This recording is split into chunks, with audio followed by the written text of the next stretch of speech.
My name is Nicholas Jones. I'm from Manchester, by way of Los Angeles.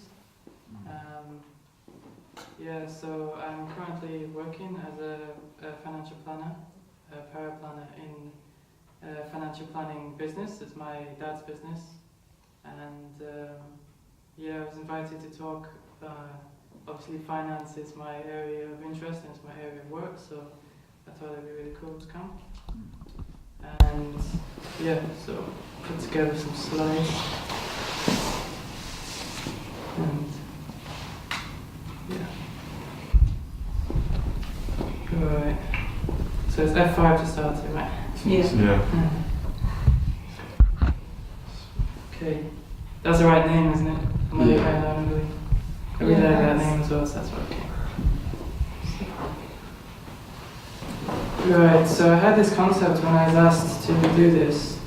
Something came to my head about finance and material things, and especially in financial planning, I'm very used to not thinking of just now. I'm thinking also about people's children, people's grandchildren, and this kind of thing.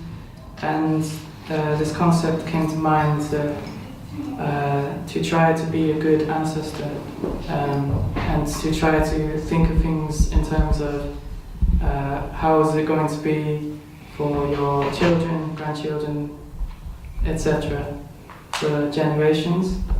And so that's kind of the theme of my talk. And so I was going to start at the start and start with God.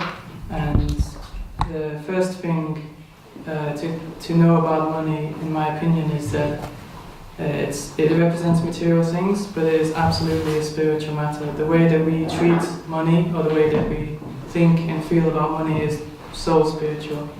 And I think it's no coincidence that peoples that have done very well physically, materially, have often had God at the center, and they've been very faithful people. Like the typical example is the Jewish people. But it's any people that has put God first has prospered, not just spiritually but also physically. And for example, even the Western civilization is built on Christianity. There's just a lot of stability, and there's just so much importance to put God first. And so that's the starting point.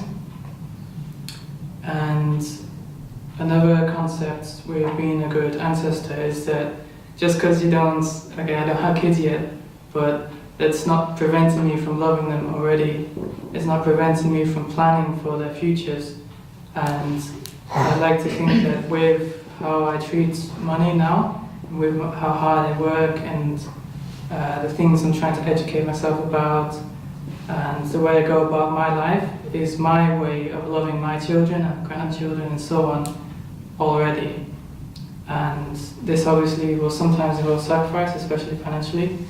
I don't think there's any parents in this room, I hope not. But it's a big sacrifice, but it's worth it. And also to think about prosperity, and to think about wealth and doing well physically in a different way than just having lots of money. So I'm going to start straight in the awkward, straight in, like I've come this far, I'm just going to go for it. I'm going to talk about tithing. Tithing is very controversial. I don't know why. It's been going for thousands of years. It's like, we come from a Christian heritage. This is very normal. It's been recorded in the Old Testament, New Testament.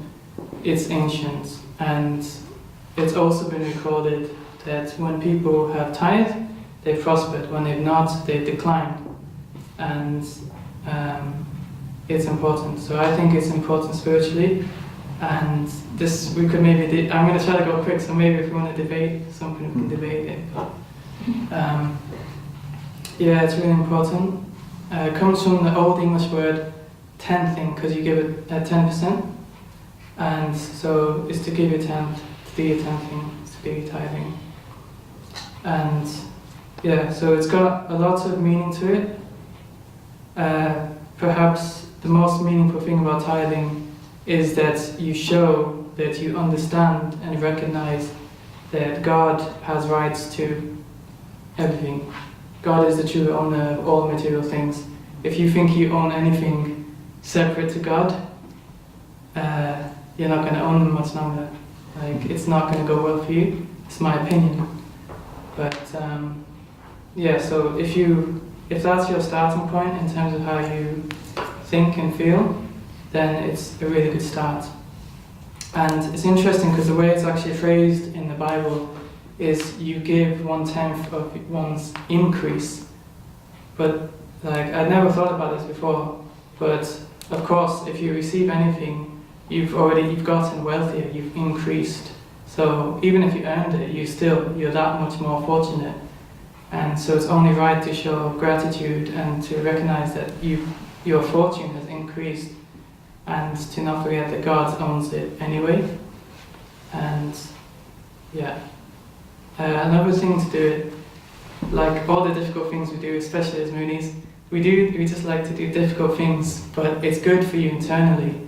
It's tough. You really don't want to part with this 10% of your money, and there's so many conditions for the blessing, and even the blessing itself is like, it's a physical ceremony, but it changes you internally.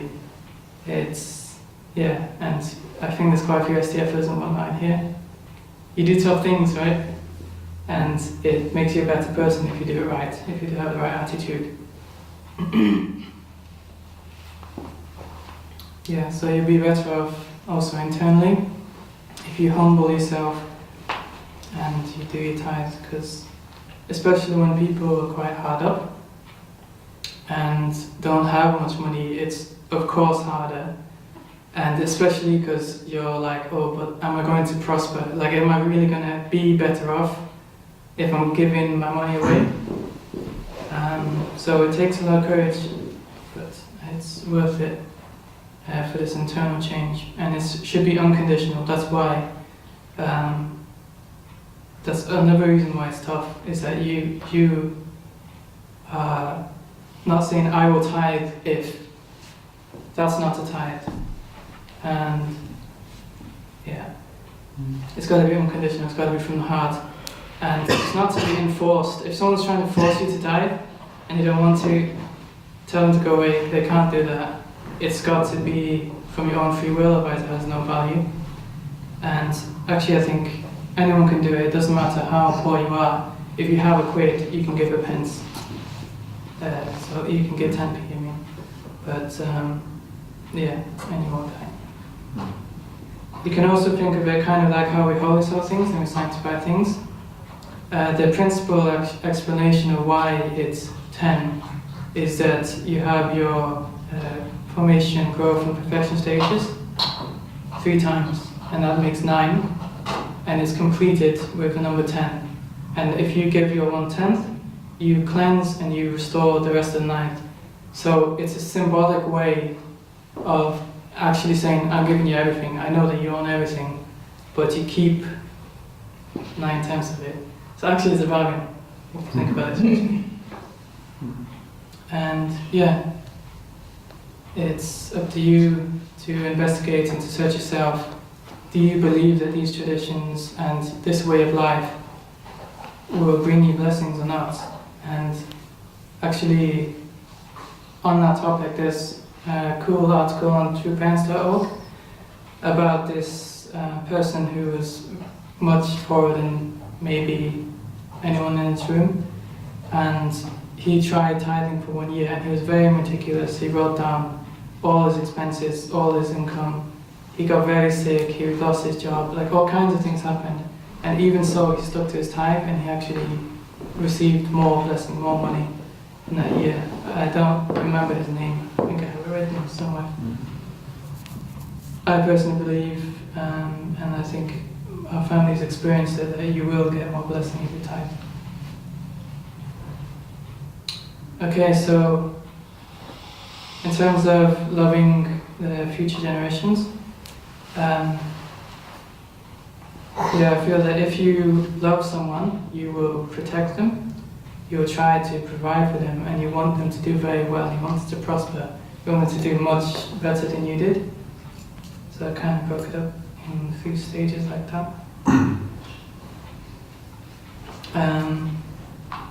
don't know if it quite fits on this slide, but one thing I will also say in terms of prospering, if some people are skeptical about the spiritual side of things or the cultural side of things in terms of money, you can study the fact that there's many billionaires, like, I don't know if you guys know George Soros, he's a billionaire, but he's evil. But there's lots of rich people in the world, but if you study people throughout history, you'll see that unrighteous people, or people that became very rich very quickly, the wealth very, very rarely transfers all the way to the third generation. It normally doesn't even get to the next generation. It very rarely gets to the third generation. So when George Soros dies, maybe, don't know if he has kids, probably, they might be rich, but the strong possibility is that it will just decline. If you make your money in evil ways, you will decline. It's not sustainable. If you don't put God there, you won't have long-term fortune. That's what I believe. So in terms of protecting your family, it's very important to have a financial plan. It is also, again, a tough condition to make because you have to ask yourself some quite ugly questions. You have to protect yourself against unpleasant things. Like, I don't want to depress you all, but think a little bit about reality of living in this world. How many people become unemployed? How many people get seriously sick? Much less people die, of course. But so unemployment is like 5% of people are employed. Something like this is not bad. It's worse before. But still, the chance of someone getting unemployed is super high. Like, it's so seldom that someone goes through the whole career, the whole working life, and they've held on one job. That doesn't happen anymore. So unemployment is a very real risk. And if you're being a responsible person, especially when you guys are thinking in terms of providing for a family, just imagine, like, I don't know your situations, imagine if the person in your household, or maybe you can go back a few years and imagine when you were young kids, if the person providing suddenly became unemployed, maybe it happened to somebody, what would you do? You'd panic. It would be a very bad thing. But this happens and you should be prepared for that. Sickness, in terms of sickness, I mean, like, not man flu, I'm talking like seriously sick, can't work. Very seldom do people prepare and plan for this as well. And again, it could be devastating. If you became seriously sick and couldn't work for 6 months, what could the family do? It would be really awful. Hopefully you've got like grandparents, whatever, but it's not a situation you want to be in, unprotected. And of course the least likely is death. But sorry to say, but it has happened sometimes in our movement in the UK that someone has passed away and they've not made provision for their family, and it's been very, very tough. So we don't want to think about death, and also we need to be very careful as religious people, and we have different religious backgrounds. Some of us might be like super hardcore Christians, and they might be like, why would you get life insurance? That's blasphemy. That's like, your faith is weak, you think that God won't protect you, or something like that. And so we've got to overcome that kind of thinking as well. And yeah, so you've got to be prepared for these things. I know it's very depressing, but I actually don't apologize for being depressing, because I really hope that everyone here protects the people they love, and if something really unfortunate would happen, that they'd have that security that okay, you can still survive. So yeah, And on the flip side, if I'm not mistaken, there have been also people in the UK movement that have had protection, and it's made a world of difference. Alright, so just some examples. So this is a hypothetical situation with a 29-year-old earning a certain amount, I'm not going to tell you, and the different insurances you could get. And this is how you could really practically buy these insurances and you protect yourself a lot. So income protection is the situation I was talking about where you would be unable to work for maybe 2, 3, 4, X amount of months a year, I don't know. And yeah, so yeah, so for if someone's earning approximately the average salary, they could pay as little as £12 per month, and it would pay them 60% of what they used to earn. So that's a lot better than having nothing.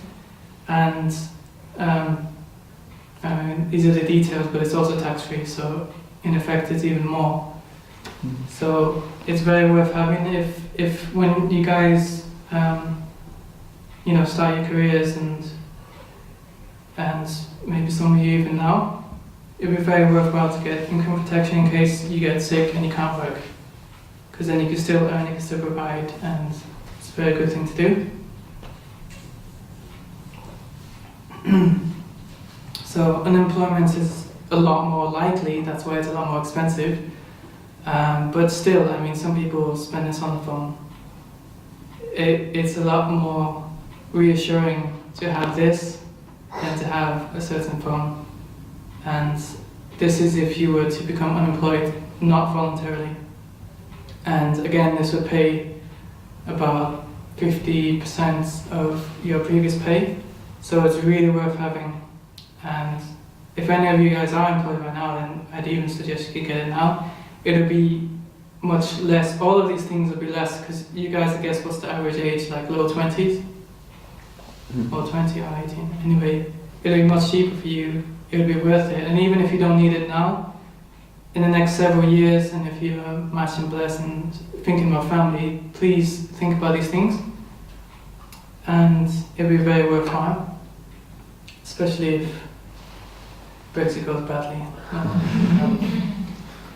And this one, the final family income benefit, this is for if you became very sick or you passed away.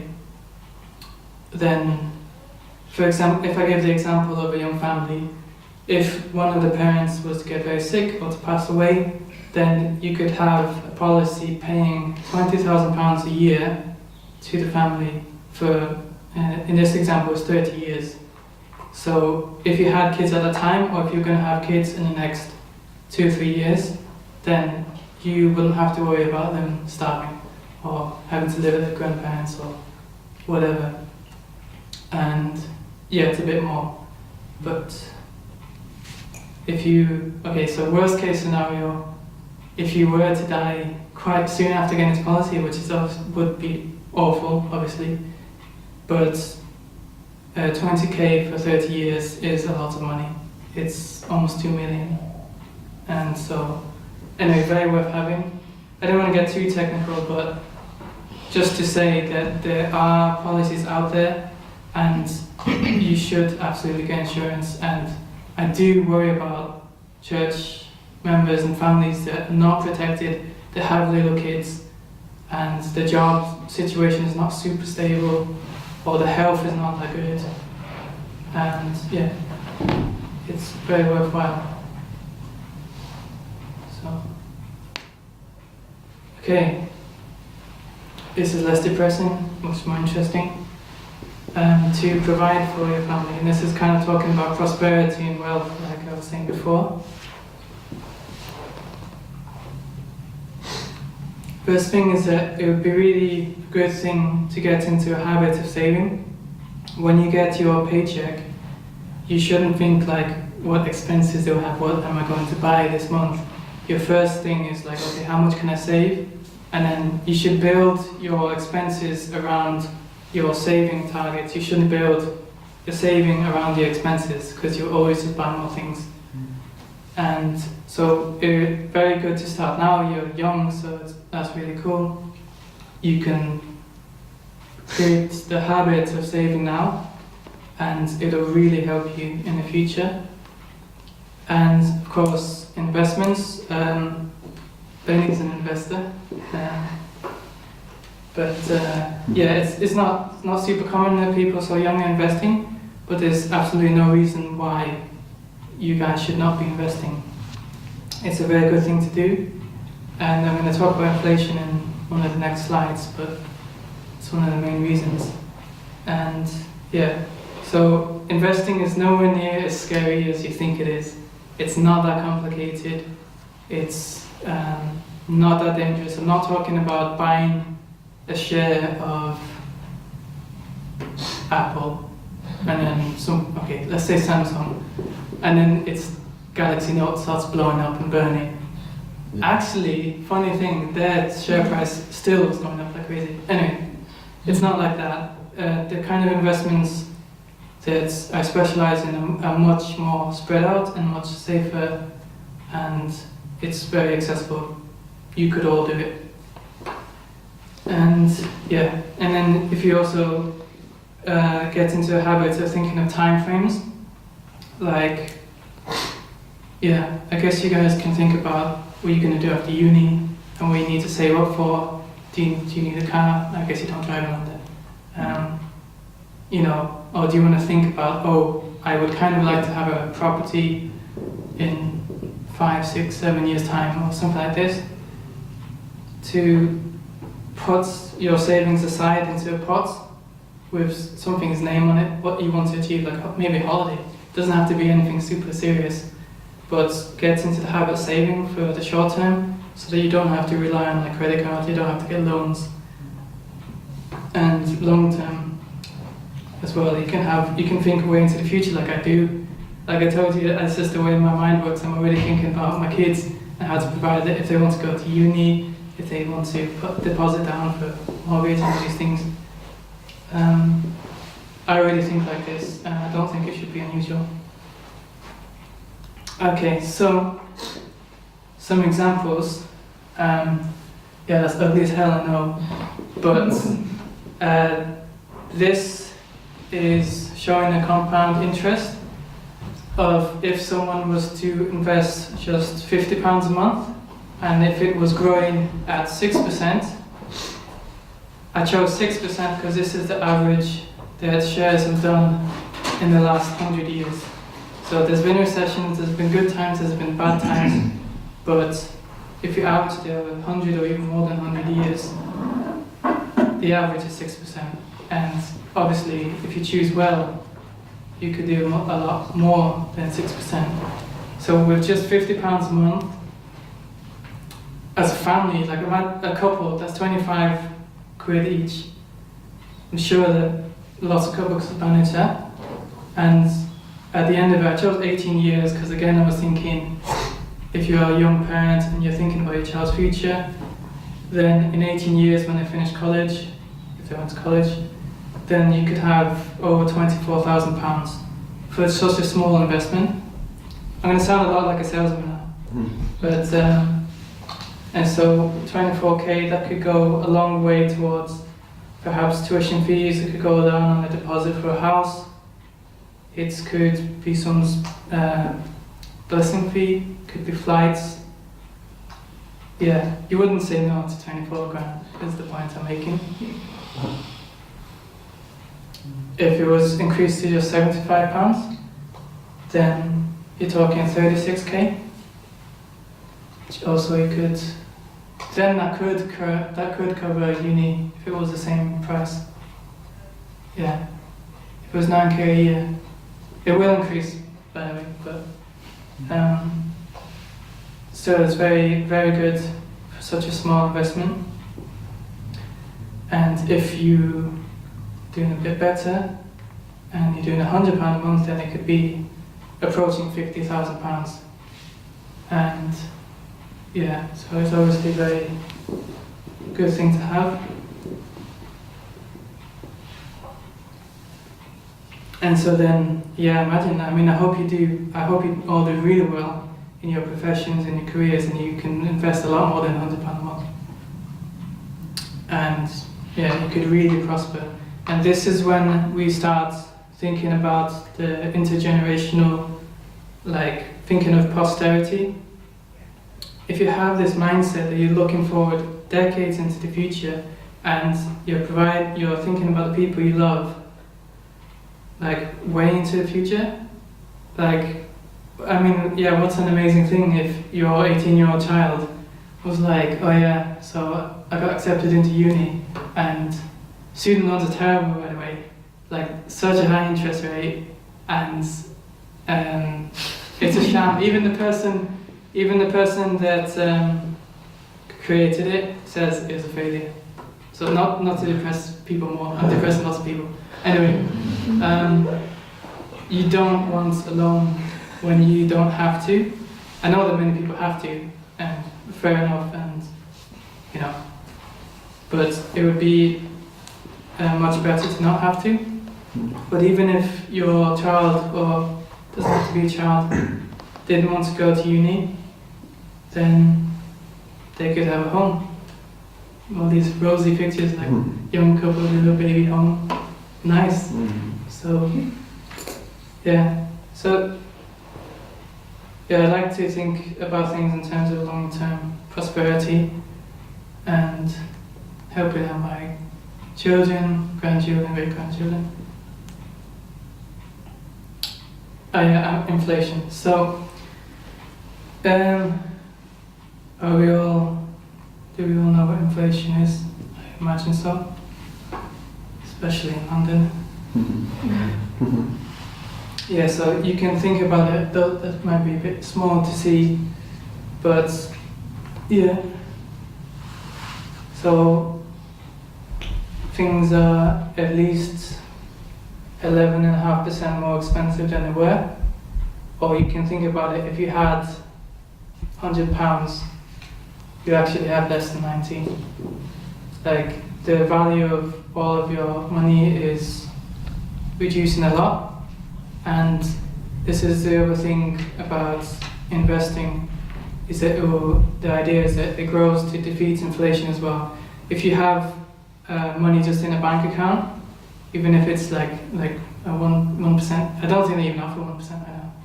Maybe the best one has 1%, I don't know. When inflation has been even as high as almost 4% recently, you've lost money. So actually, you're taking. Okay, I'm trying not to sound too salesman-ish, but literally, you're kind of taking a risk in a way by not investing, because the value of any savings you have is diminishing that fast. So yeah, it's something to always think about. Oh yeah, and the stuff before the investments, they were like adjusted for inflation as well. So. So that's basically the end. One thing I wanted to say as well, if I forgot, is in terms of study and in terms of careers. I think you are all studying, and you all might have an idea of what you want to do at the end. But you can tell other people that don't know yet that financial services is quite a good industry to be in. For example, the qualification I almost completed now, it's very, very sought after. It's very good qualification. You learn a lot. You study in your own time. The textbooks are a little bit expensive, but much less than £9,000. And yeah, there's a massive demand for it. I mean, London is like a financial centre. It's one of the top, could say it was first or second in terms of financial centre in the whole world. And when on my LinkedIn, there's so many jobs that all in London. Anyway, and it's very good as well. In my family business, it's been one of the best things has been that my dad and therefore myself as well could really have a nice balance between work and life. And so when STF came, the 2 times that they came to Manchester, I could even spend like half the week with STF, and my dad is often doing, you know, different churchy things, and it's possible to have this kind of a balance which lots of 9-to-5ers can't have. And so it's a really good career if anyone's interested, or if you know anyone that might be interested. Yes, and I think that's it. Thank you. Thank you.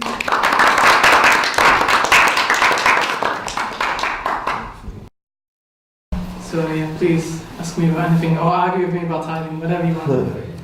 I was just wondering because you said about investing, saving, but I wonder like how you do it. Like, do you? Because you said long term, short term. So do you have like a separate account for like short term savings and long? I don't know. I just want to know how you do it, basically.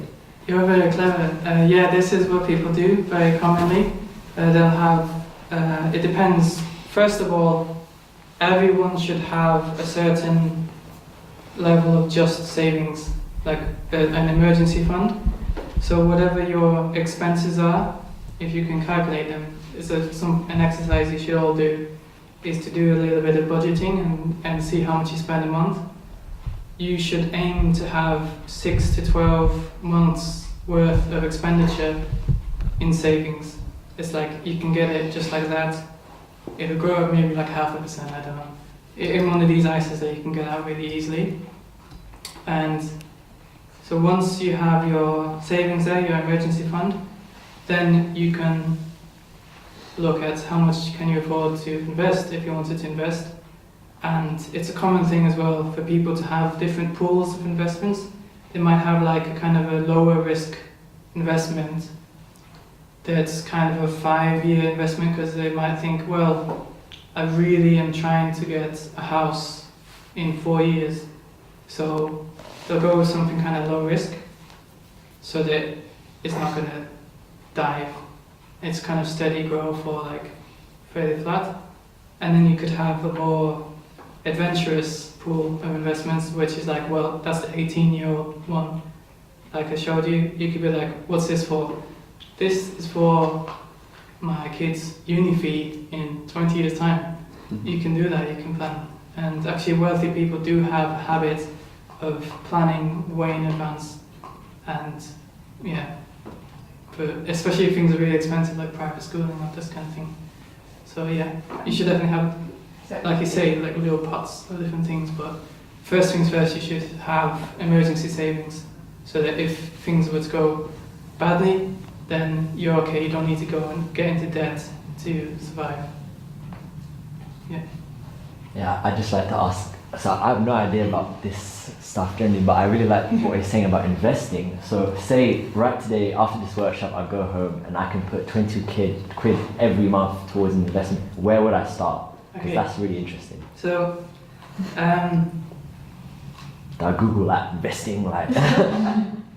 Mooney privilege, because my dad and I are financial planners, so we would very gladly help any of you invest. The reality of it is that many financial planners can't afford that. They will not give you the time of day unless you can be like investing £100,000 or something like this. But because we really want to help church brothers and sisters, then any amount, 20 quid, whatever, we can get you invested, and we really want to. Because literally, I plan to live a long time, I plan to do this for a long time, and I absolutely want to see you people in 20 years' time doing amazingly and being prosperous and being wealthy. So, yeah. But there's loads of people, if you didn't want to work with us, then there's loads of ways that you could invest. But I'd minimum want to talk to you about the different options, okay, so you choose well. Absolutely. Thank you. Yeah, what are the different factors that contribute to your credit score? And so let's say that the investment I have with Providential Financing, with your one, does that contribute to my credit score? No, it's unrelated. Okay, so Anyway, can you explain credit score a bit? So we don't deal a lot in credit. In fact, we pretty much discourage it. Like it's not the best situation to be borrowing all the time. But I would be very careful with credit also in terms of a credit card. If you apply for a credit card and you declined, sometimes you won't even be told why, but you'll have a bad credit rating. And then if you were to try to get a mortgage or try to get a different credit card or try to get a loan, if you really actually did need a loan, you might get rejected. So one thing that you can do is that there are credit cards that are specifically for building up credit. If you're complete rookie and you're starting from scratch, you're not going to get rejected. And if you are rejected, it's not going to reduce your score. There's credit building credit cards the way you can get started. And then, of course, just please keep up with your payments and, pay off your debts. And, but to be honest, I would much more encourage investing and saving and earning and entrepreneurship and all these things to not have to resort to credit. So, yeah. Okay. Do you recommend saving in different things like gold or silver or cryptocurrencies? Like, what's your opinion on like saving up for those things? So, gold, I would recommend some portion of gold. It's a long explanation and it's kind of quite into economics, but it's good generally to diversify your investments. Yeah. And so as many different kinds of investments in as many different areas, maybe countries, maybe industries, it's always a good thing to spread out your investments and spread out risk. And so for example, when you're investing in shares, you'd try very much to not be concentrated in one area, one sector, and diversification is huge. So I like the way you're thinking. And gold is a funny one because right now gold is extremely cheap. Okay, cheap. Or going down in price. It's not a popular investment right now because it's got so many competing currencies. Gold was originally the only currency. Yeah. And there's so many people who have credit, and so many people, some have credit cards, and governments are printing so much money. Yeah. It's competing with gold and it's lowering gold. But this is a long one. Anyway, can't even go into that. Money used to be backed. I'm gonna just do it. Money used to be backed by gold. Then it was partly backed by gold, then it was just a tiny bit backed by gold, and now it's in 1971, it was not backed by gold or anything anymore. Yeah, came off the gold standard. And yeah, so it's a very, very strange monetary system. Yeah. And it was popular like 15 years ago, like after 9/11 and all the international wars that were going on. 2011, it spiked a lot. I'd think of gold as a really long-term thing.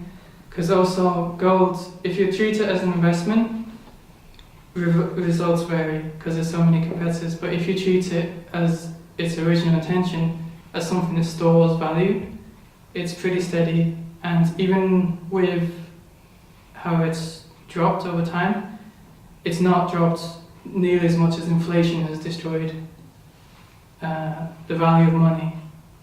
So it's good. It's a good asset to have.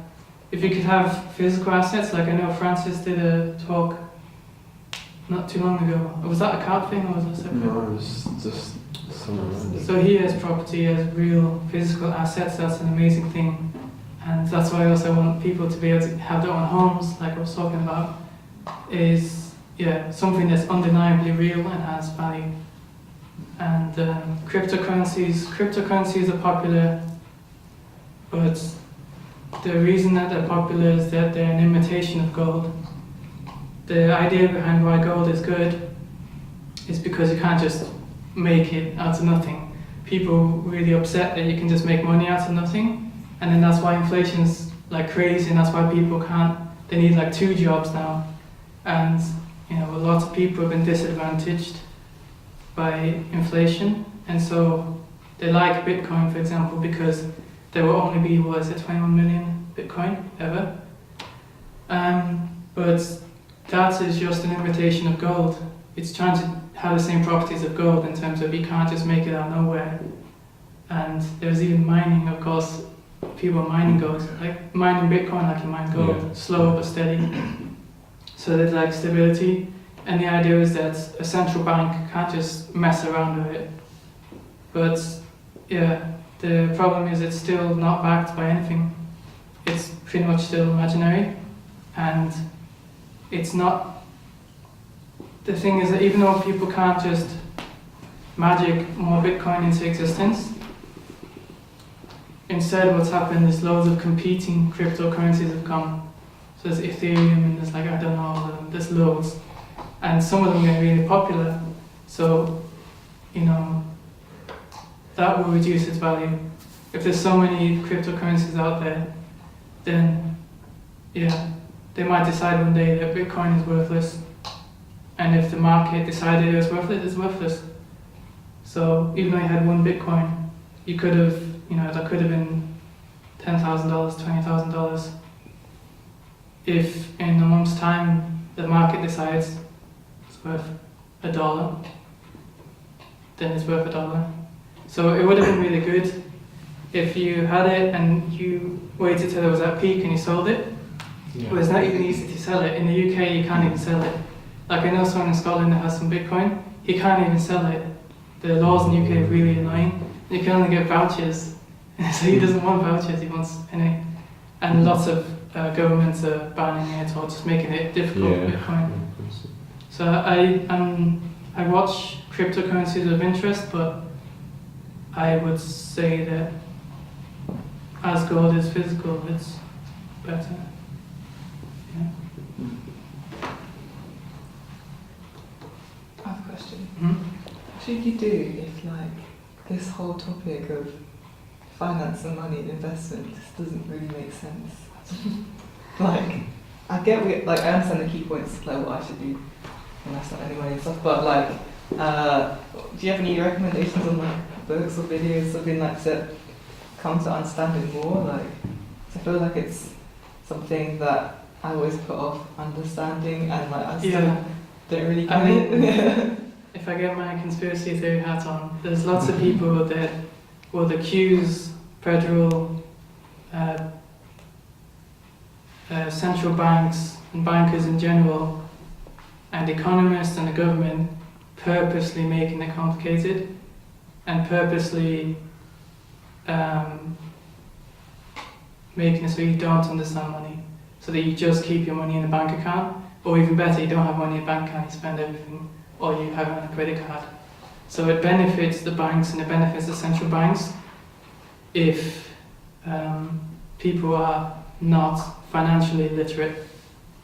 And like, for example, the Federal Reserve, so I'm talking the American Central Bank, it's private. They have shareholders. The shareholders are the banks. How does that make sense?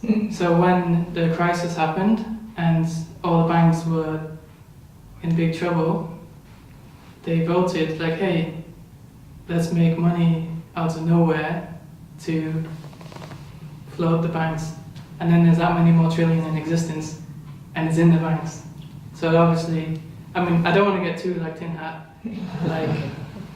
but one of the best things you can do, even if it is complicated, is to really educate yourself financially.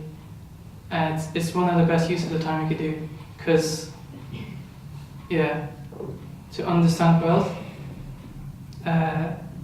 actually the only real wealth is your time and your freedom. So everything else you can just learn about and manipulate the way you need to and do what you need to, so you have those both. So yeah, even if it's really complicated, and it is, I know. It's very worth studying on. I'd say that a good start is there's a book called Basic Economics. Should I type it? I don't know. So, Basic Economics, and yeah, if you read this, then you'll not ever read the news the same way again. You'll think that you'll hear a lot of what's printed about what's the real problem in society and what should I do, and then you'll read this and you'll be like, no, it makes no sense. So this is an amazing book, and Benny has it, so he can hand it to you. This time, so it's 700 pages, 500. And I mean, For the summaries. there's I have that on Audible. If any of you guys have Audible, Yeah. then it's good. There's also one called Economics in One Lesson. Oh, what am I doing here? Maybe just create another text box. And you just Inside. Would be civil war. On the top, inside. So, yeah, I mean, I think there are people out there that make a lot of effort to make it more understandable. And, I mean, there's loads of BCs in finance as well, you can just ask them. So, Nick, did most of your knowledge come from your studies, or? no. Oh no, okay. So, a lot of what I studied, like, my books are thick and dense and, like, tough. But it was still just a starting point. And when I was studying, this is kind of like what uni is like. They cover a lot of things, and then you're like, that's fascinating. I'm going to go deeper into that, and that's interesting. But I don't quite get it, and then you go deep into that. It's the same kind of thing. Yeah, most of what I know, and I've only like very much tip of the iceberg in terms of what there is to know. Is just from my own study, and I really encourage it as well. YouTube's good, obviously, but you got to be careful because everyone's got their own agenda on YouTube, and you can be aware of that. But yeah, You don't know the So author. all sides of every You coin. studied. So I'm studying towards my diploma in regulated financial planning, and so there's 6 exams to do for that, and I've got 5, and I'm doing the last one in April. And yeah, so that's provided by the Chartered Insurance Institute. So I'm not at the uni or anything, but I still got a student card. So that's okay. So these were the people I'd recommend if you wanted to do that qualification. Even if you didn't want to do the qualification, I don't know, maybe I could share my old textbooks. But there's also the PFS, was the Professional Finance Society. So yeah, but you could also do it in uni. There's uni courses and stuff. Yeah, very worth learning. Like at least to have a basic understanding of economics is really useful. It will really affect how you vote as well, by the way.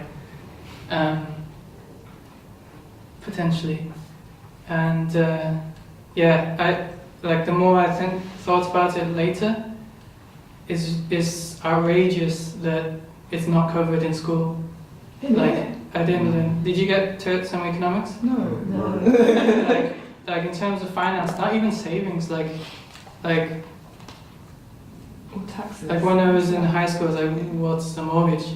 And like what you knew nothing about the economy, nothing about finance, nothing about saving, nothing about insurance, nothing about anything useful. It was just like freaking gender studies or something. I mean, no, I was a bit before all that craziness, but still, like, it's valuable information. It's great knowledge to have, and again, like the conspiracy has to come up again. Like, why is it not taught? Especially in the UK, like, yeah, anyway. Yeah. Mm.